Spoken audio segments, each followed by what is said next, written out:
রামনগরে জমি মাফিয়ার আস্ফালন, ভাঙচুর বাড়িঘর, অন্যত্র অবস্থান করছে অসহায় পরিবার। রাষ্ট্রবাদী সরকারের সবকা সাথ সবকা বিকাশ যেন কথার কথাই থেকে যাচ্ছে। মুখ্যমন্ত্রীর এলাকায় জমি মাফিয়াদের দাপটে দোকান খুলতে পারছেন না এক ব্যবসায়ী। এবার মেয়র তথা রামনগরের বিধায়ক দীপক মজুমদারের কেন্দ্রে জমি মাফিয়াদের আস্ফালনে পথে বসেছে এক পরিবার। ভেঙে দেওয়া হয়েছে বাড়িঘর, নিরাপত্তার অভাবে বাড়িতে যেতে পারছে না ওই পরিবারটি। নিষ্ঠুরতা কোথায় গিয়ে ঠেকেছে, যেন মধ্যযুগীয় বর্বরতাকেও হার মানায়। দুটি শিশু ভাত খেতে বসেছিল, তাদের ভাতের থালা ছুঁড়ে ফেলে দিয়ে বেধড়ক পেটালো দুষ্কৃতীরা। বৃদ্ধা মহিলাকে মাটিতে ফেলে পেটানো হয়। ভেঙে দেওয়া হয়েছে ঘরের সমস্ত আসবাবপত্র। তারপর হুমকি দেয় থানায় গেলে প্রাণনাশ করা হবে। ঘটনা রামনগর বিধানসভা কেন্দ্রের অন্তর্গত দক্ষিণ রামনগরে। অভিযুক্ত মাফিয়ার নাম অমল দাস। তিনি আবার ৩৫ নং ওয়ার্ডের ১৮ নং বুথের বিজেপি সভাপতি। তার সঙ্গে থাকা সাগরেদরা হল সোহেল মিয়া, ছোটন মিয়া সহ আরও অনেকে। আক্রান্ত আনোয়ারা বেগমের পরিবার। অভিযোগ মূলে জানা যায়, জায়গা বিক্রয়কে কেন্দ্র করে অমল দাস আগেই আনোয়ারা বেগমের থেকে ১ লাখ টাকা নিয়ে যায়। পরবর্তীতে তাদের কাছে আরও ১ লাখ টাকা দাবি করলে তারা না দিতে রাজি হওয়ায় আনোয়ারা বেগমের পরিবারের উপর হামলা চালায় অমল ও তার সাগরেদ মাফিয়ারা। এরা হুমকি দেয়, যদি কাউকে ঘটনা জানানো হয় তাহলে তাদের উপর গুলি চালানো হবে। শেষ পর্যন্ত অসহায় পরিবারটি পশ্চিম থানার দ্বারস্থ হয়। বুধবার তারা থানায় যান। মহিলা থানার পুলিশ তদন্ত গেলে তাদের ম্যানেজ করে নেয় অমল। উল্টো পুলিশ অসহায় পরিবারটিকে বাড়িতে না যাওয়ার জন্য বলে। বৃহস্পতিবার ফের অসহায় পরিবারটির ৫ সদস্য থানায় গেলে পুলিশ মীমাংসার পরামর্শ দেয়। বাড়িতে আসলাম না, আমি অফিসে আসলাম। গতকালকে অমল দাস গিয়া, তার নাম আরেকটা আছে টিকাস দাস, তাই গিয়ে আমরা বাড়ির মাঝে কিছু লোক নিয়ে গিয়ে হামলা করছে। করে আমার বাড়ি ঘর যা আছে দাও দিয়ে কোবাই সব জিনিসপত্র কাইটা, ঘরে ৩ লাখ টাকা আসলো, চেইন আসলো একটা, আর ৩টা জিনিস আসলো, সব কিছু লইয়া গেছে। কোনো কিচ্ছু রাখছে না, আমরা পাড়ার ভিতরে ডুববার লেগে দেয় না। তাই আমরা ওকে দীর্ঘদিন ধরে এইভাবে হামলা করতেছে। অনেকবার আগুন লাগাইছে বাড়ির ভিতরে। আমরা দীক্ষা থানা মাঝে কইছি, আমরা কইছে যদি থানা মাঝে গিয়া কস তাহলে তোরা মাইর দিল করবো, কোনোদিন কইবি না। তা আমরা ডরে সরে কইছি না, কিন্তু তাই অনেকদিন ধরে বাজে বক্তব্য করে, কিন্তু আমি তাতে কোনো ইয়া করি না। না করার সত্ত্বে তাই আমার লোক বলে শত্রুতা মেয়ে লাগছে। কালকে গিয়ে মানুষ নিয়ে আমার বাড়ি ঘর ভাঙচুর করে আমার হুমকি দিচ্ছে, আমরা গুলি করে মারবো। কি কারণে তাই নয় জানে না, তাই নিজ হয়ে আমার উপরে উল্টা বক্তব্য রাখে, বাজে বাজে কথা কো। আমার আমি কিছু তাই কই না, তাই জ্বালায় না ঘুরে না, তাই আমার উল্টা বাজে বাজে কথা কো। আমি তাই বাজে বাজে কথা রাজি হয়ে তাই আমার লোক এই করে। অমল দাস, আরেক নাম আছে বিকাশ দাস।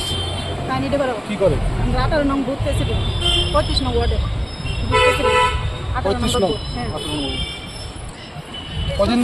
এই সমস্যা কদিন ধরে চলতেছে? গত ১ বছর ধরে চলতেছে। আমরা কিছু কইতাম পারি না। এই বাচ্চাটি গরমে যে খাইতে বসে, তার হাতের তার লাফিটা ফালাইয়া তারা খাওয়াই বাইক ফিরা, তারা বাইক ফিরে দিছে মাইরা।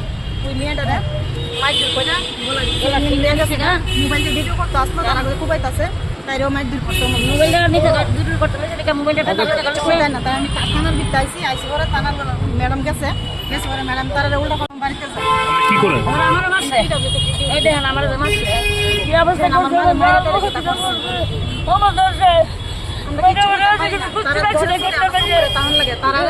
আগে একটা ব্যাপার জায়গার একটা ব্যাপার নিয়ে ১ লাখ টাকা দেওয়া হয়েছে। ১ লাখ টাকা খাইও তারা আরো টাকা দিতাম, আর উল্টা হুমকি দিয়ে পাঠাতাম না, এখান থেকে যাইতে বলতো আমার নামে উল্টা বাজে বাজে কথা। জায়গাটা কাজ করে আমরা এখানে দীর্ঘ ২৫ বছর ধরে আমরা থাকি। আপনি কি মনে হয় জায়গা লইয়ে সেই সমস্যা হইতেছিল? হ্যাঁ, জায়গা লইয়ে ১ লাখ টাকা খাইছে, আরো ১ লাখ টাকা দিতাম, আমি করতে দেবো, আমরা টাকা দেবো, আমি করতে দেবো, আমরা খাইতে পারি টাকা করতে দেবো। তারপর আমরা হুমকি দিই আর বাজে বাজে কথা বলি। এখন আমরা কই আছেন? এখন আমি কোচিং থানা পাইছি, কালকেও আইছি, আমার কাছে কোনো বিচার হইছে না। আমরা দাঁড়াইতাম অমল দাসের কেস কি হয়েছে? কেস রাখছেন? কেস স্যারে কইছে একটু দাঁড়াইতাম। কালকে আইসেননি? কালকে আইছি। কালকে কি পেয়েছিলেন? কালকে আইছি, স্যারে ফোন করে উমেন পিএসে ফোন করে ম্যাডাম তারা পাঠাইছে। পাঠানোর পরে ম্যাডাম তারা গেছে বাড়ি, যাওয়ার পরে কোনো কি অ্যাকশন লইছে না। অমল দাসে উল্টা পাল্টা বুঝাই দিছে পরে ম্যাডাম তারা আগে কইছে আমি তাদের বাড়িতে না যাই, না করে মারব। আমি বাড়ি দিচ্ছি না, সবাই এলে আমরা রাস্তা থাকছি। গতকালকে আমরা কোনখানে আসলেন? না না, আমরা রাস্তার ভিতরে আসলাম, আমরা কোনো কিছু নাই, সব কিছু নাই। আপনার ঘরে কে কে আছে? আমার ঘরে মা আছে, ছোট ছোট বাচ্চারা আছে। কোন জায়গায় বাড়ি আপনারা? South Ramnagar 60 club. আমরা তারা কিচ্ছু করতাম পাই না, অমল দেশের বয়ে আমরা এই পাড়ার ভিতরে আতঙ্কতে আছি। আগে আসলো সিপিএমের দালাল, তারপরে তাই আমরা বিজেপি পার্টির ভিতরে ঢুকে তাই অনেক নির্যাতন করতেছে। আমরা তাই নির্যাতনের কারণে থাকতাম পারি না, তাই আরও মানুষের টাকাটা খাওয়াই আমার বিরুদ্ধে উল্টা সাক্ষী দিই। আমি তারা কিচ্ছু করতাম পারি না, কিছু করলে কবে দেখো বাজে তোর বাজে বাজে কথা তুই না করে পাড়া থেকে বাইক ফিরে দেবো। তা আমি তো আর কিছু করতাম পারি না, একলা মানুষ, আমার লোকে কেউ নাই, আমি একলা টানি। মা আছে, মারও মাইদুর করছে, ওই মেয়েদেরও মাইদুর করছে, কঠোর যা আছে সব দাও দিয়ে কুবাইয়া ফিজ বিজ যা আছে সব কুবাইয়া টাকা পয়সা সব কিচ্ছু রাখছে না, সব কিছু নিয়ে গেছে। আমি মুখ্যমন্ত্রীর কাছে এই বিচার আবেদন জানাতেছি, আমি যাতে ন্যায্য বিচার পাই। গতকালকে আমি থানাতে আইছি, আইয়া আমি থানা যে কোনো বিচার পাইছি না। থানার ভিত্তিতে তারা গেছে হয়তো অমল দাসে যেমনি বুঝাইতেছে এমনি বুঝ যায় পড়ছে। আইয়া আমার আরো কইছে আমি দিয়ে কোনো আনন্দ তেলে থাকতে আমার যাতে পারাত না যায়। আমি ওপরে দেখতে বলছি আমি যদি থানা পাই, তারা কইছে থানা নাকি তারা নিজের লোক, তারা কিছু করতাম তো না। আমি আইলে তো আমার থানার মাঝে তারা কিনা। তো আমি থানার মাঝে আইছি, আমার কেস কালকা ইয়া করছে না, রাখছে না। আমি আজকে আইছি, আজকে 4 বছর দাঁড়াইতাম, অমল দাসের ডাহা হয়েছে। তারা লোক টুকলি আইতাছে আমার নামে নাকি অবৈধ মিথ্যা অভিযোগ লাগাইয়া আমার কইব যে আমি বাজে ইয়া করি। আজকে আপনি কেস দিতে চাইছেন নি? হ্যাঁ চাইছি, রাখছে না কেস? অন্য কিছু রাখছে না, তার কইছে দাঁড়াইতাম, 4 বছর দাঁড়াইতাম। তো আমি 2017 থেকে আমি বিজেপি পার্টি করি, অমল দাস মানে বিকাশ দাস।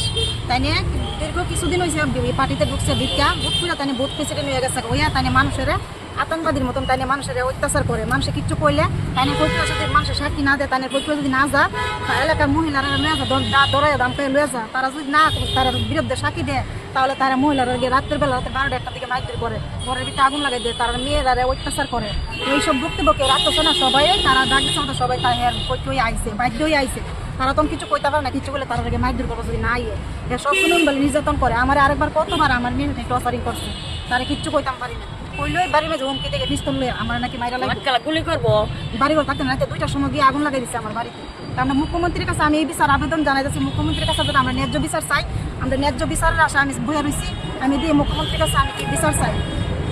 7 নম্বর বিধানসভা অমল দাস সে আতঙ্কবাদীর মতন কাজ করে, তাই না কোনো ভালো কাজ করে না। তাই না ভোট প্রেসিডেন্ট থেকে নামানো হোক, আমাদের পার্টির দুর্নাম হইতেছে, পার্টির কার্যকর্তারে তাই না অত্যাচার করা হইতেছে। আমি যাতে পার্টিতে না থাকি, আমার এইভাবে মিথ্যা উবের দিয়া আমার সরানোর লেগে এটি করতেছে যে পার্টির মেয়ে যাতে আমি না থাকতে পারি। যখন আমি 2017-তে পার্টির মেয়ে ইয়া হয়েছি জয় নিয়েছি, তখন কেউ আসলো না। দাঁড়ায় তাই না ভোট প্রেসিডেন্ট, তাই না আগে ভোট প্রেসিডেন্টও সাল করে বাইক করছে, দেবু দাস আসলো, তাই না স্বতন্ত্র করে বাইক করছে। বাইক তাই না মানুষের টেয়া খাওয়া আর জায়গার দালালিও করে, মানুষের জায়গা কিনতে গেলে তাই না হুমকি দিয়ে টাকা খা। একটা মানুষের কিছু করতে গেলে তাই না হুমকি দিয়ে দেয়, কিছু করে তাই না ইয়েও করে, মানুষ পাচারকারীও করে, বাংলাদেশ মাল পাচ করে। আমি একদিন দীক্ষা কইছি, দীক্ষা আমার কইছে কইবি না কইলে কিন্তু মারুম। তো আমি এটিও কিছু কইতাম না। আমরা বাড়ির সামনে দুই হইতে পেয়ারা বাড়ির ভিতরে মাল রাখে রাখিয়া, মালুমিয়ার বাড়িতে মাল রাখে রাখিয়া বাংলাদেশ ট্রান্সফার করে, তাই নিচে দাঁড়ায়। তাই লোক আরো 2-3 জন আছে মানুষ পার করে। অমল দাস দীর্ঘদিন ধরে এমন হলে বাংলাদেশ আইফোনের বড় বড় কার্টন, এরপর কৌটা ড্রাগস এগুলা ইয়ে করে। তাই কিছু কইতে পারে না, কইলে যদি পথ তোর নামে অবৈধ কথা লাগাইয়া তোর মিডিয়ার সামনে সাইনা দমু, তোর প্রতিকার দিয়ে দমু, কোনো কিছু কইতাতি না, কইলে তোর তোর পরিবারে মাইরালামু। তো স্যার কিছু কইতাই না, আমরা কেউ নাই, আমরা অসহায়। আমরা যদি ন্যায্য বিচার চাই, আমরা আপনার কাছে ন্যায্য বিচার চাই, আমরা যদি এই বিচারটা পাই, আমরা আপনার কাছে এই দুটি বক্তব্য আমরা এলাকার বিধায়ক জানা হয়েছে, সবাই জানা হয়েছে, মন্ডল প্রেসিডেন্টও জানা হয়েছে, তারা অনব্দি কোনো অ্যাকশন লইছে না। যেহেতু নতুন বিধায়ক পর্যন্ত তার কাছে কি সাহায্য লেগে গেছেন? হ্যাঁ, তাদের কাছে সাহায্য লাগে, আমরা মোবাইলে ইয়ে পাঠাইছি, অনব্দি কোনো সাহায্য পাইছি না, রাখছে না, কিচ্ছু রাখছে না। আমরা বাড়ি ঘরে কিছু রাখছে না, আমরা রাস্তার ভিখারি, সব বিরলে রাখতে না, রাস্তার ভিতরে সার্ভার কেউ নাই। আমরা যদি ন্যায্য বিচার চাই, আমরা একদমই চাই স্যার। আমরা কি বিজেপি পার্টি করে কোনো অপরাধ করছি যে আমরা কোনো বিচার পাইতাম না?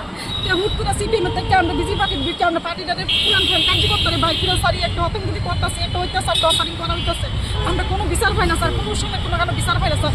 থানা তাই ওখানে ফোন করে থানা হলে কয়া দেয় যাতে আমরা কেস না রাখে। স্যার আমরা কিতা করুন, বই যাবো 2 নম্বরে কাম করবো, তারা পার্টির মাঝে বড় হইয়া থাকে। স্যার আমরা আর কিতা করুন, আমরা কোনো বিচার পাই না, কোনো আমরা বিচার করতে পাই, আমরা এই ব্যবস্থা করে দেবো।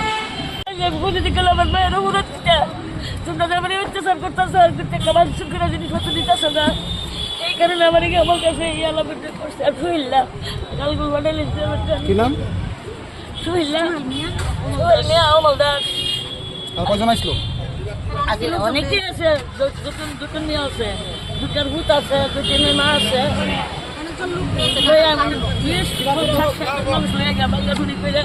সব লয়ে গেছে। আমাকে বাসন লাগে না, বাচ্চাটা মেয়ে বাচ্চাটারও বাচ্চাটা বলে দিচ্ছে, সেই বাচ্চাটারও মারছে।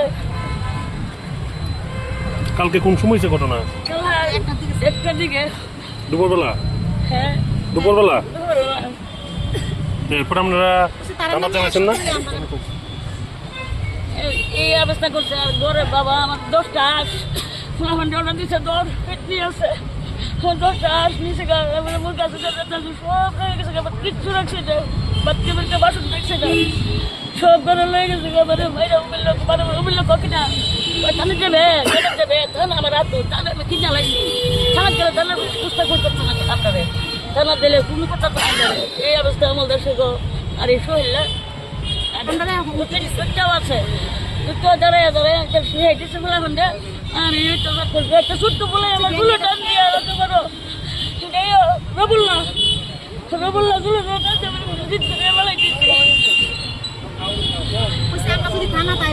তিন সন্তান ও বৃদ্ধা মাকে নিয়ে রাস্তায় ঘুরছেন মহিলা। ন্যায় বিচার কিংবা ক্ষতিপূরণ তো দূরের কথা, নিরাপত্তার অভাবে পরিবারটি বাড়িতে যেতে পারছে না।